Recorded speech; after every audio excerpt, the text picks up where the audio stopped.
Si les années 60 avaient une forme, ce serait celle-là. Aujourd'hui, on parle de la lampe Flower Pot, icône du design des années 60 et 70.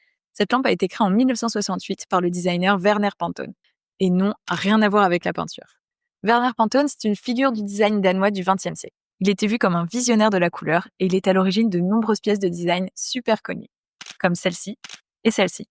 Sa volonté avec cette lampe était de créer un objet qui procurait de la joie tout en étant fonctionnel. On peut dire qu'il a réussi son pari avec sa palette de couleurs hyper flash qui contraste avec les luminaires plus sobres de l'époque. La lampe a été créée dans 7 couleurs, mais on en retrouve aujourd'hui beaucoup d'autres. Personnellement, j'ai un coup de cœur pour le jaune moutarde. La Flower Pot marque un tournant vers un design plus ludique et plus coloré. Inspirée par le mouvement Flower Power, populaire à la fin des années 60, elle représente une rupture avec le design austère et moderniste de l'époque. Sa forme est composée de 2 coupoles creuses en acier laqué. Celle du dessus permet de réfléchir la lumière et celle du dessous abrite l'ampoule, ce qui permet d'avoir un éclairage indirect et chaleureux, sans éblouir.